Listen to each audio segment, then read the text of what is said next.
Assalamualaikum warahmatullahi wabarakatuh.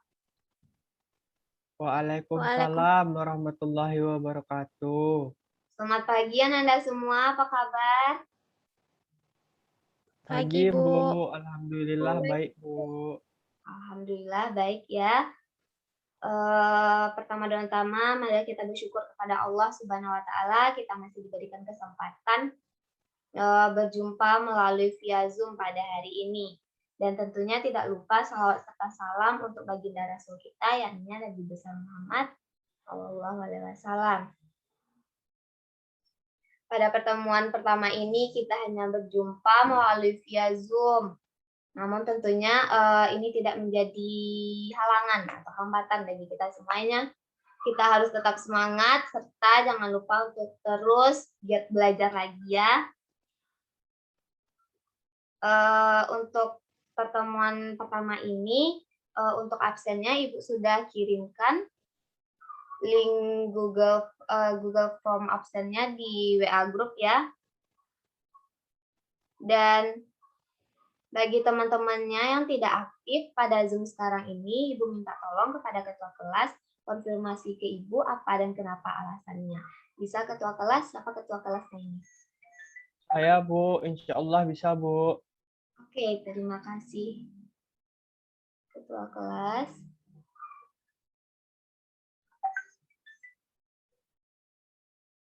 Baik, sebelum kita memulai pembelajaran pertama ini, hendaknya kita berdoa dulu, berdoa sesuai kepercayaan kita masing-masing. Berdoa mulai.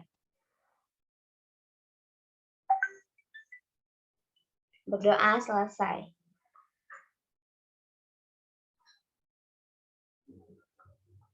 Nah, pertemuan pertama ini kita akan membahas mengenai ruang lingkup biologi. Ibu akan menjelaskan sedikit apa itu yang dimaksud dengan ruang lingkup biologi.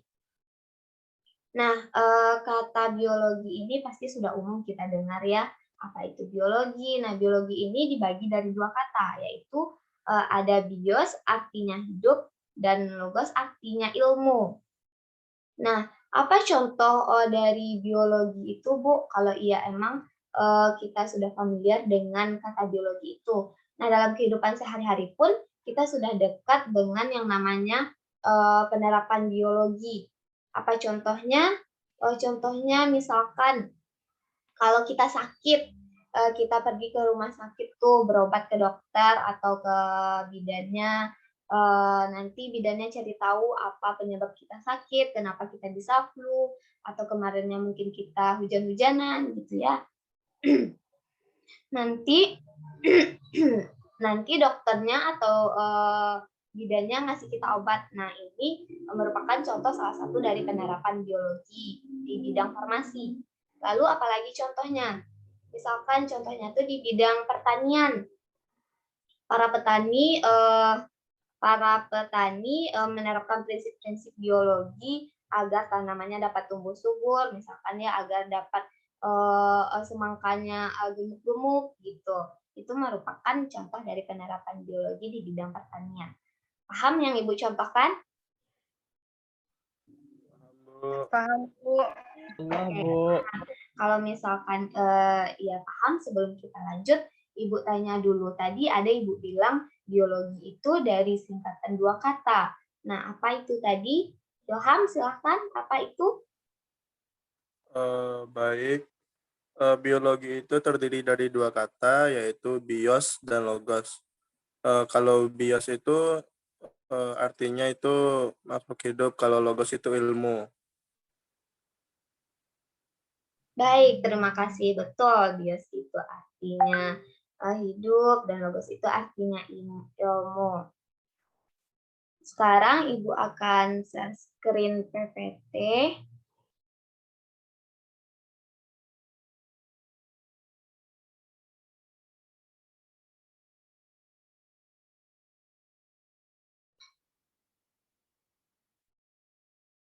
Ada kelihatan PPT-nya? Kelihatan, Bu. Kelihatan, Bu.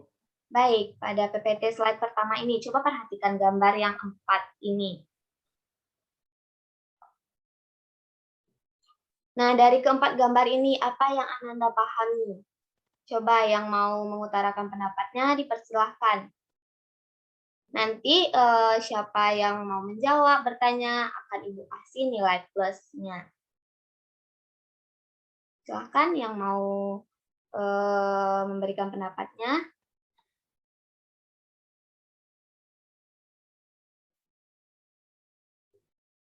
Oke, Niken, dipersilahkan.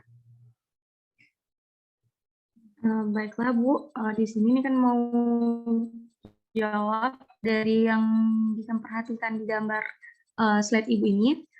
Ada beberapa contoh dari penerapan biologi itu sendiri Bu. Yang pertama itu ada seperti dari bagian medis, yaitu ada vaksin atau satu set suntikan. Dan juga yang kedua itu ada bagian dari pertanian itu, di sini contohnya ada buah semangka, dan juga ada dari peternakan itu ada domba, dan ada juga dari hasil olahan makanan yaitu berupa yogurt. Terima kasih, Bu. Terima kasih kembali Inike. Betul yang kata Inike katakan, ini merupakan contoh dari beberapa penerapan biologi ya. Yang pertama itu ini kayak vaksin ya, yang kita tahu merupakan di bidang farmasi. Lalu ini ada semangka, kita lihat nih semangkanya tanpa biji. Ini merupakan penerapan di bidang pertanian. Lalu ada domba dan ada gambar yogurt, merupakan penerapan di bidang industri makanan. Nanti contohnya tuh ada juga tuh yang kita tahu toco atau tapai yang dari singkong difermentasi beberapa malam gitu kan. Baik, kita lanjut pada slide berikutnya. Oke, sebelum kita lanjut pada penerapan biologi ini, apakah ada siswa-siswa Ibu yang mau bertanya? Bu, izin bertanya, Bu. Oke, kepada siapa tuh? Nadiatul, dipersilakan. Dari penjelasan Ibu tadi tuh yang biologi itu sebenarnya apa ya, Bu? Oke, pertanyaan yang bagus. Jadi yang sudah kita bahas tadi, biologi itu apa? Nah, biologi itu Ibu jelaskan ya secara umum. Biologi itu yang sudah kita ketahui dan yang bilang tadi bahwa biologi dari dua kata, bios dan logos, yang artinya hidup dan ilmu. Nah, pengertian secara umumnya biologi itu merupakan ilmu yang mempelajari tentang kehidupan. Secara berlanjut nanti kita akan paham setelah kita mempelajari bab-bab berikutnya ya. Dan dengan menggali ilmu biologi ini lebih jauh nantinya kita akan mampu memahami betapa berharganya ciptaan Allah Subhanahu wa taala ini di bidang agama ya. Serta mampu bertindak bijak untuk dapat menjaga dan melestarikan alam di tempat kita hidup. Oke, paham Nadia tuh? Paham, Bu. Baik, nanti kita akan bahas lebih lanjutnya ya. Oke, selanjutnya kita akan bahas mengenai peranan biologi. Nah, Ibu akan tunjuk, minta tolong untuk membacakan peranan biologi. Jangan lupa teman-temannya yang lain mencatat poin-poin pentingnya. Ibu akan tunjuk kepada Zakiah Rani. Bisa Ibu minta tolong untuk membacakan peranan biologi ini? Baik, Bu. Oke, silakan. Peranan biologi. Dalam bidang farmasi, misalnya pembuatan vitamin sintetik, vaksin, antibiotik untuk bakteri, jamur, dan antibodi monoklonal. Dalam bidang pertanian, misalnya pembuatan bibit unggul, tanaman transgenik, kultur jaringan, teknologi hidroponik. Dalam bidang kedokteran, biologi berperan dalam teknik pembuatan bayi tabung, metode keluarga berencana atau KB, terapi gen, dan bedah plastik. Dalam bidang teknologi pangan, misalnya pembuatan keju, sosis, sarden, nata de coco, yogurt, kecap, tapai, tempe, oncom, dan tauco.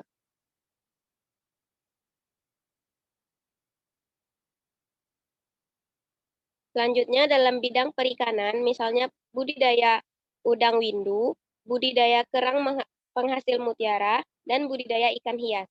Dalam bidang industri, misalnya teknik pemisahan logam dari bijinya dengan penggunaan bakteri. Dalam bidang peternakan, misalnya cloning untuk hewan, inseminasi buatan atau kawin suntik, ayam petelur tanpa dibuahi pejantan, dan hewan ternak yang bermutu unggul lainnya. Dalam bidang pengolahan lingkungan hidup, misalnya pengolahan limbah dengan menggunakan mikroorganisme, menguraikan tumpahan minyak di laut, dan plastik dengan bakteri.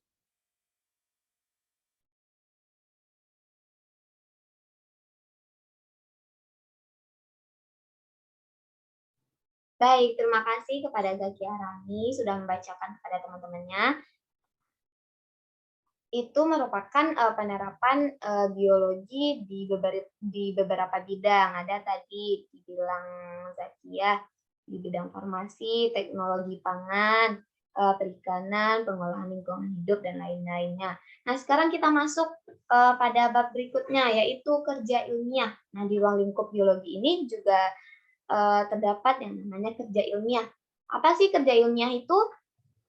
Kerja ilmiah itu merupakan rangkaian kegiatan yang dilakukan oleh orang yang memiliki sikap ilmiah dan memiliki pendekatan keterampilan proses serta melalui metode ilmiah. Lalu kita bahas satu-satu. Seperti yang Ibu bilang tadi, kalau kerja ilmiah itu berdasarkan dengan sikap ilmiah. Lalu apa saja itu sikap ilmiahnya? Nah, yang pertama, sikap ilmiah dari seorang peneliti itu ada peka dan kritis terhadap fenomena atau kejadian di alam. Lalu yang kedua, tidak percaya takhayul. Ini yang kebenarannya tidak dapat dibuktikan. Berarti yang benar-benar harus dapat dibuktikan sikap ilmiah itu ya. Lalu ada memiliki rasa ingin tahu yang tinggi, berpikir logis, terbuka, serta mau menerima kritik dan pendapat orang lain. Lalu ada jujur dan objektif terhadap hasil penelitian yang dilakukan, dan teliti, tekun, dan tidak mudah putus asa ketika melakukan penelitian. Misalkan kita gagal, jangan langsung putus asa, kita coba lagi gimana proses yang benarnya sehingga kita dapat berhasil gitu kan. Lalu ada optimis terhadap keberhasilan penelitian, bersikap hormat terhadap peneliti yang lain, dan menghargai hasil penelitian atau penemuan orang lain. Nah, di kerja ilmiah ini juga terdapat yang namanya pendekatan keterampilan proses. Apa itu pendekatan keterampilan proses? Ini merupakan cara yang diterapkan untuk siswa-siswa Ibu agar dapat menemukan sendiri fakta dan konsep ilmiah yang melibatkan secara maksimal seluruh kemampuan dari siswa-siswa Ibu. Lalu, poin-poin penting dari pendekatan keterampilan proses ini tuh ada yang namanya, pertama, klasifikasi objek. Nah, pada penelitian itu, ini merupakan kegiatan dari mengelompokkan objek berdasarkan kriteria tertentu yang diterapkan. Lalu ada mengajukan pertanyaan. Misalkan kita pergi tuh ke laboratorium. Nah, kelihatan kok orang tuh di laboratorium bisa bercanda-bercanda ya, kok nggak serius ya ngelakuin praktikumnya. Nah, ini merupakan ide peneliti yang bisa muncul dari rasa ingin tahunya. Kok bisa kayak gitu, kok bisa kayak gini? Nah, itu merupakan dari rasa ingin tahu yang tinggi.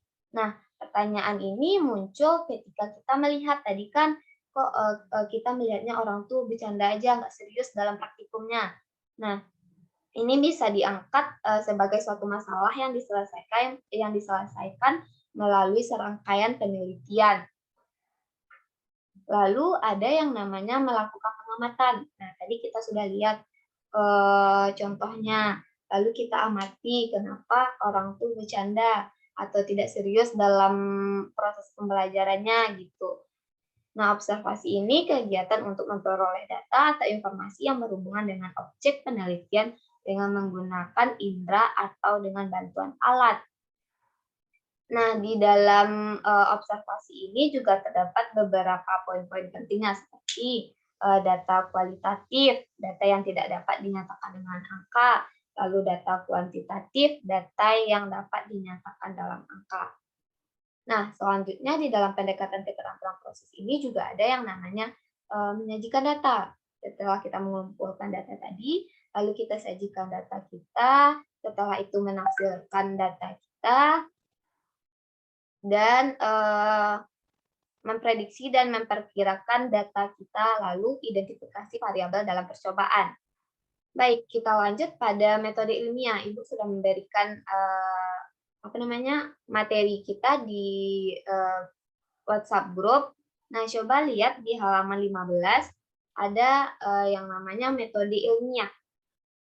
Ibu minta tolong kepada siapa ya yang Ibu tunjuk? Kepada Widya untuk membacakan ke teman-temannya apa itu poin-poin yang terdapat dalam metode ilmiah. Nah, jangan lupa teman-temannya untuk dicatat di dalam catatannya. Kepada Widya dipersilakan.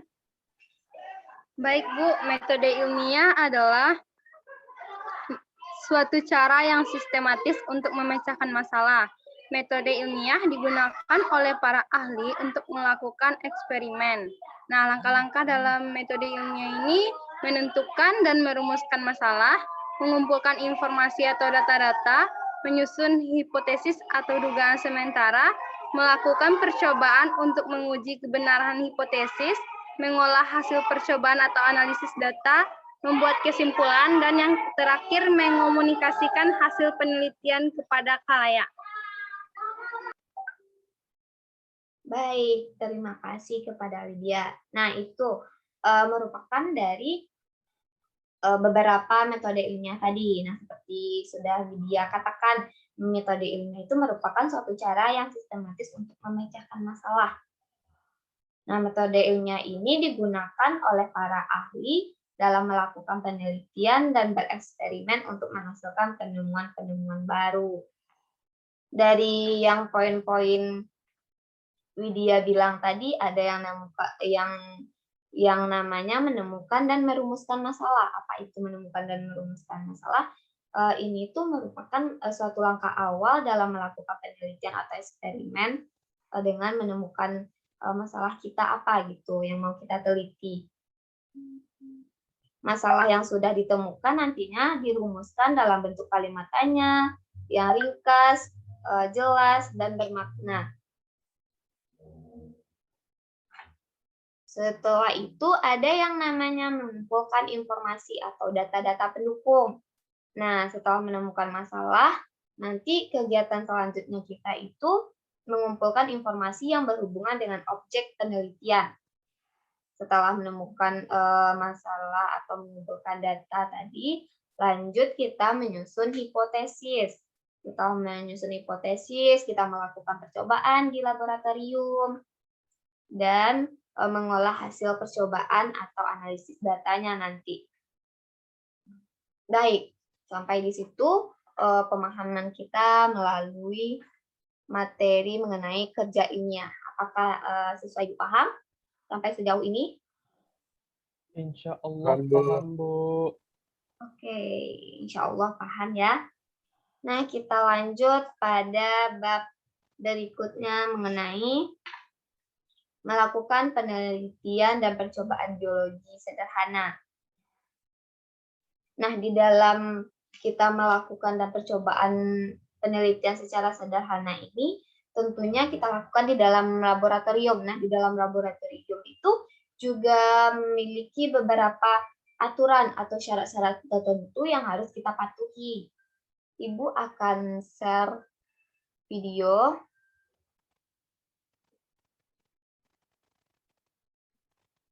Baik.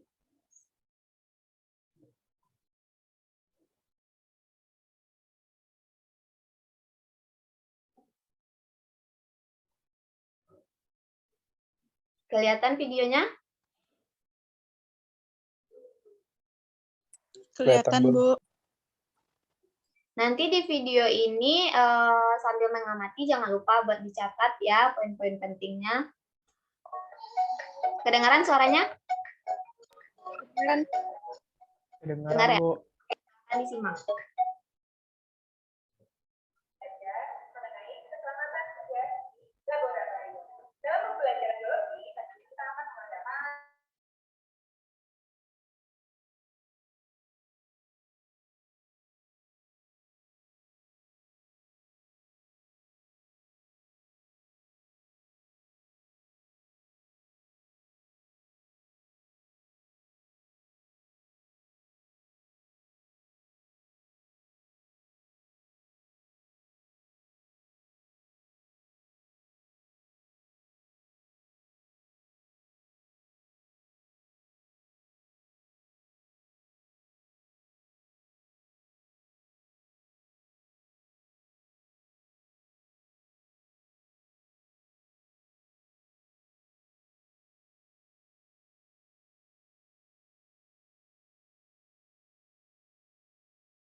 atas atribut-atribut seperti ID card atau gelang atau jam tangan.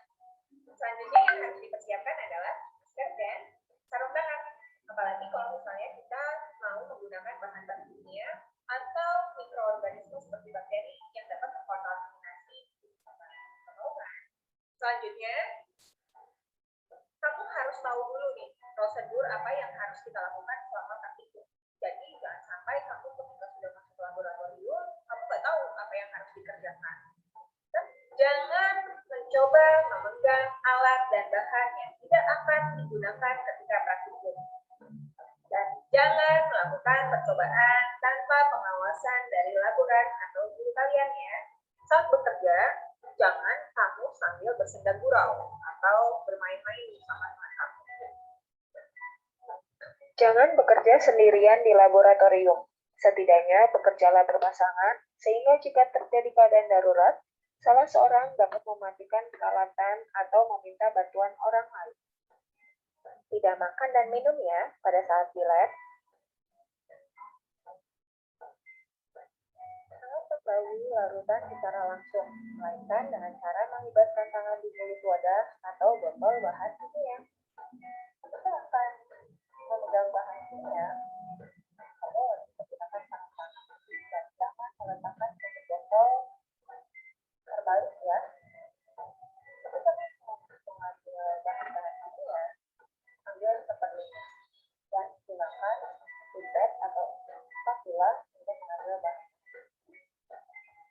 Setelah selesai bekerja, bersihkan semua alat-alat yang digunakan serta meja dan kursi yang berada di laboratorium.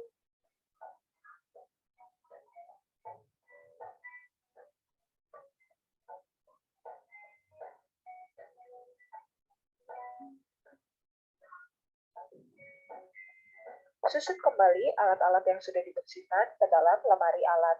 Dan hati-hati ya saat membawa dan menggunakan alat-alat praktikum yang terbuat dari kaca.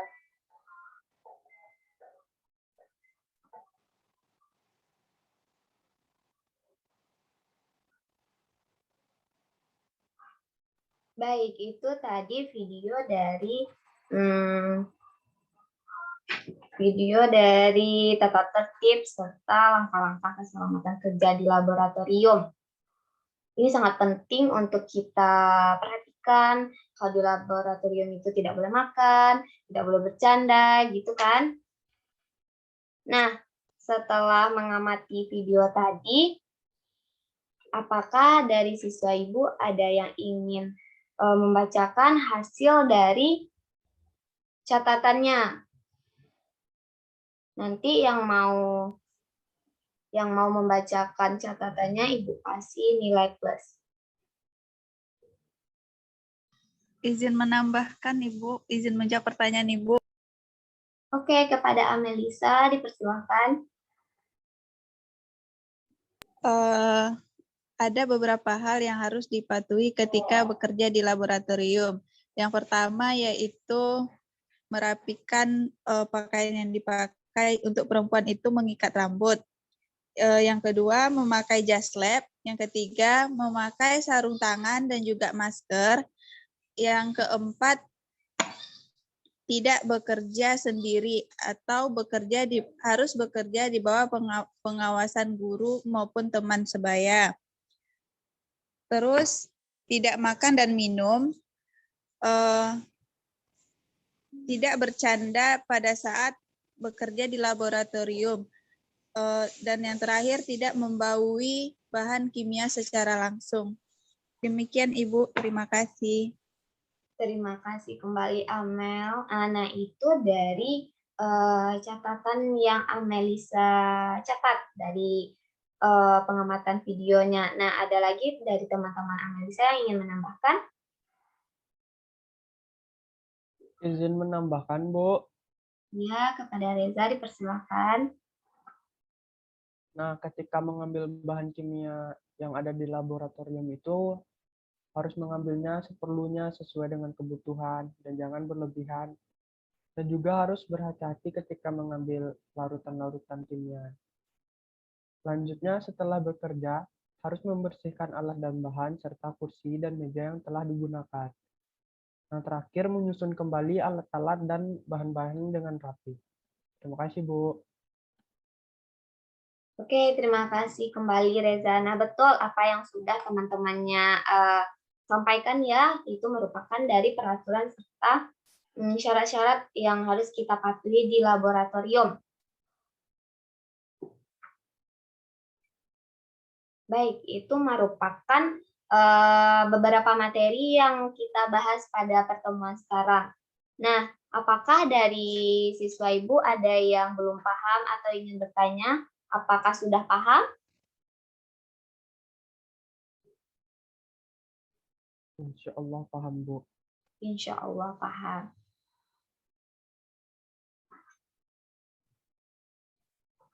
Ada beberapa yang tidak camp ya, mungkin karena jaringannya bermasalah atau gimana. Baik, itu terakhir dari materi kita pada pertemuan kali ini. Mungkin materi selanjutnya akan kita bahas pada pertemuan minggu berikutnya. Terima kasih kepada Ananda yang sudah berpartisipasi, sudah mau bertanya, menjawab, hampir semuanya sudah mulai aktif. Nah, bagi teman-teman yang tadi bertanya itu merupakan nilai plus nantinya bagi Ibu. Alhamdulillah tadi hampir semuanya sudah paham. Sekian untuk materi kita kali ini. Untuk tugasnya ada beberapa yang akan Ibu berikan. Untuk yang pertama ya ada tugas yang akan dibuat di buku latihannya. Tolong dengarkan soal Ibu dan catat, simak baik-baik ya. Untuk soal yang pertama, apa yang kamu lakukan jika meja praktikummu ketumpahan zat asam atau ketumpahan zat kimia? Apa yang kamu lakukan jika meja praktikummu ketumpahan zat asam? Soal yang kedua, ketika kamu dan temanmu melakukan percobaan, lalu temanmu pingsan akibat bahan yang kamu panaskan. Lalu apa yang harus kamu lakukan terlebih dahulu? Oke, Ibu ulangi lagi. Ketika kamu dan temanmu melakukan percobaan, lalu temanmu pingsan akibat bahan yang kamu panaskan, apa yang harus kamu lakukan terlebih dahulu untuk penanganannya ya? Ini pertanyaannya. Dan tugas yang selanjutnya, Ibu akan membagikan link Zoom, link YouTube mengenai praktikum sederhana. Nah, ini dapat siswa Ibu pahami melalui YouTube tersebut, video tersebut, dan dicatat apa-apa saja yang disampaikan dalam video tersebut. Nanti kita bahas pada pertemuan selanjutnya. Kita bahas bersama-sama, satu yang tampil dan teman-teman yang lain akan menanggapi. Baik, terima kasih kepada Ananda Ibu pada pertemuan kali ini. Jangan lupa jaga kesehatan, jangan lupa memakai masker kalau keluar. Dan untuk teman-temannya yang tidak aktif atau kameranya tidak bisa diaktifkan minggu besok, mudah-mudahan sinyalnya bagus, dapat melihat temannya satu sama lain ya, mana itu yang Reza, mana itu yang Zakia Rahmi, gitu kan. Dan untuk terakhir kalinya, terima kasih lagi. Ibu tutup pertemuan kali ini dengan hamdalah. Alhamdulillahirrabbilalamin. Assalamualaikum warahmatullahi wabarakatuh. Tunggu sebentar. Warahmatullahi wabarakatuh. Terima kasih, Bu. Kali Ibu minta tolong bagi teman-temannya aktifin kamera supaya Ibu bisa mengambil gambar untuk absennya ya. Annalisa, apakah bisa? Zakia Rahmi. Oke, yang tidak bisa tidak apa-apa. 1, 2, 3. Sudah, terima kasih ya. Silakan istirahat atau kerjakan tugasnya.